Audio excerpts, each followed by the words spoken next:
નમસ્કાર. ઝી 24 કલાકના digital platform પર હું છું મિથુન અને આપણે જે વાત કરવાના છીએ કે વરસાદ ક્યાં ક્યાં આવવાનો છે. આજે 30 તારીખ છે અને 30 તારીખ અને આવતીકાલે એટલે કે 1લી તારીખે આ બંને દિવસમાં ક્યાં ક્યાં વરસાદ આવવાનો છે, ક્યાં વધારે વરસાદ આવવાનો છે, ક્યાં ધીમી ધારે વરસાદ આવવાનો છે, તે આપણે બધું જ વિંડીના માધ્યમથી સમજીશું. સૌથી મહત્વની વાત આપને એ કરી દઉં કે આ જૂન મહિનામાં એટલે કે જૂન મહિનો જે હવે આજે છેલ્લો દિવસ છે, જૂન મહિનામાં 30% કરતાં પણ વધુ વરસાદ વરસી ચૂક્યો છે. એટલે કે 100% વરસાદ ચોમાસા દરમિયાન રહેવાનો હોય તેમાં 30%થી વધુ વરસાદ તો જૂન મહિનામાં વરસી ચૂક્યો છે. અને ઘણા બધા એવા પણ વિસ્તારો છે ગુજરાતના, એવા ઘણા બધા જિલ્લાઓ છે કે જ્યાં 40%થી પણ વધુ વરસાદ થયો છે. ત્યારે આપણે હવે વિંડીથી જોઈએ આ તમામ જે આપને જોવા મળી રહ્યું છે ત્યાં કઈ કઈ જગ્યાએ સૌથી વધુ વરસાદ જે આજની તારીખમાં પડવાનો છે 5 વાગ્યા સુધીનું જો આપણે જોઈએ તો અમદાવાદમાં વધુ વરસાદની આગાહી છે, મહેસાણામાં વધુ વરસાદની આગાહી છે, સાથે જ વડોદરામાં પણ વધુ વરસાદની આગાહી છે. તો આ અરબી સમુદ્રના જે પવનો છે, અરબી સમુદ્રના પવનો જ્યાંથી વહી રહ્યા છે, આ આપણે જે વાત કરી અમદાવાદ મહેસાણાની, પાલનપુરમાં પણ વધુ વરસાદ આવી શકે છે.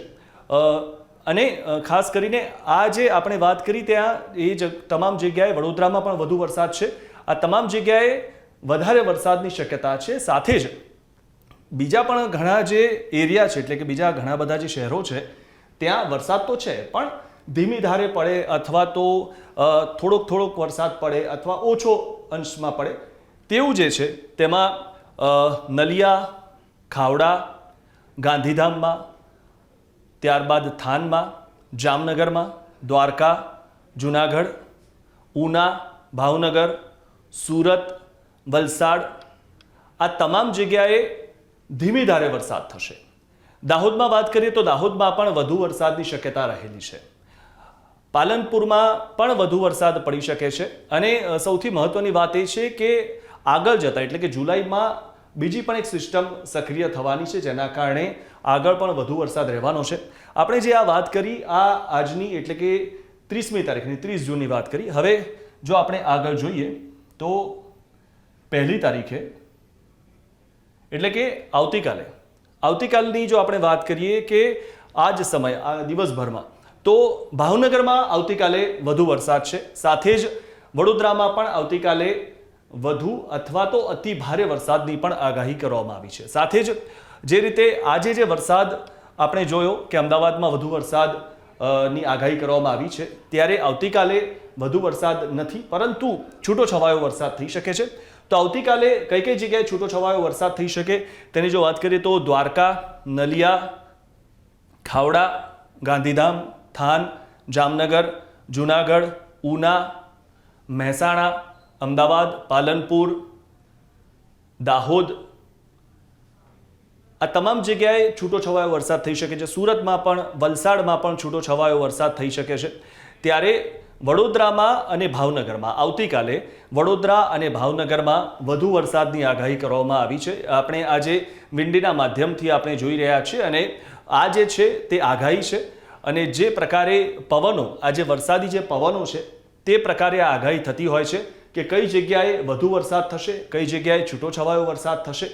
સાથે આવતીકાલની જો આપણે વાત કરી રહ્યા છીએ તો આવતીકાલે રાત સુધીમાં આ સ્થિતિ રહેવાની છે. એટલે કે આવતીકાલની જે આપણે વાત કરી રાત્રે આવતીકાલે 10 વાગ્યા સુધીમાં જે પણ જગ્યાએ જે વધુ વરસાદની શક્યતાઓ હતી તે રાત્રે 10 વાગ્યા સુધીમાં પૂરી થઈ જાય છે. એટલે કે વરસાદ હશે તો બી રાત્રે 10 વાગ્યા સુધીમાં તે વરસાદ પૂર્ણ થઈ જશે અને તમામ જગ્યાએ જે છે તે ક્લિયર સ્કાય બતાવે છે.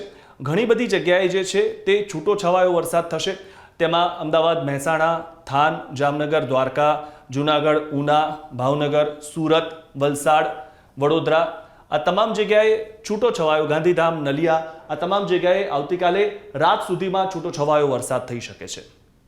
આગળ જો આપણે વાત કરીએ બીજી તારીખની, ત્યારે બીજી તારીખે પણ જે 1 તારીખની સ્થિતિ છે એ જ પ્રમાણેની સ્થિતિ રહેશે. એટલે કે ઘણી જગ્યાએ છૂટો છવાયો વરસાદ થશે કારણ કે જે સિસ્ટમ જે સર્જાવાની છે તે 3 અથવા 4 તારીખ પછી સર્જાવાની છે. આપણે આગળ પણ જોઈશું. ત્યારે આ 3 તારીખના જે સ્થિતિ છે 3 તારીખની સ્થિતિ તે આપ જોઈ રહ્યા છો. તેમાં 3 તારીખે ભાવનગરમાં વધુ વરસાદ થઈ શકે છે. આપને એ ઉલ્લેખ પણ કરી દઈએ કે ભાવનગરમાં અત્યાર સુધીમાં સૌથી વધુ વરસાદ થયો છે, કારણ કે મેઘરાજા જે રીતે વરસ્યા તે રીતે ભાવનગરમાં સૌથી વધુ વરસાદ પડ્યો, એટલે કે 40%થી પણ વધુ વરસાદ અત્યાર સુધીમાં પડી ચૂક્યો છે. તો આગળ આપણે જો 4 તારીખની વાત કરીએ તો 4 તારીખે જે રીતે 4 તારીખે પણ જે આખું જે ચિત્ર છે તેમાં છૂટો છવાયો વરસાદ જ છે. જે રીતે આપણે આગળ વાત કરી કે 5 અને 6 તારીખ બાદ જે બીજી સિસ્ટમ સક્રિય થવાની છે, જેના કારણે વધુ વરસાદ થશે. પરંતુ આપણે જે રીતે આજની તારીખથી લઈને અને 4 તારીખ સુધીની જે વાત કરી તેમાં ખાસ કરીને આજે અને આવતીકાલે વધુ વરસાદ છે. અને કઈ કઈ જગ્યાએ છે જે આપણે જોયું, આજની તારીખની પણ આપણે જે વાત કરી કે જે રીતે અમદાવાદ, મહેસાણા સાથે વડોદરા, પાલનપુર આ તમામ જગ્યાએ વધુ વરસાદ થવાની શક્યતા છે. જૂનાગઢમાં પણ વધુ વરસાદ થવાની શક્યતા છે. અને સાથે જ પાલનપુર, મહેસાણા, અમદાવાદ, વડોદરામાં પણ આજે વધુ વરસાદ છે. ત્યારે આપણે આ જે સ્થિતિ જોઈ રહ્યા છીએ, આ જે વરસાદી પવનો છે તેના પ્રમાણે આ સ્થિતિ છે અને આ આગાહી કરવામાં આવી છે. ત્યારે મેઘરાજા મન મૂકીને વરસી રહ્યા છે. જૂન મહિનામાં તો મેઘરાજાએ ધબધબાટી બોલાવી. હવે જુલાઈ મહિનાની શરૂઆતમાં પણ મેઘરાજા મન મૂકીને વરસશે તેવી આગાહી કરવામાં આવી છે.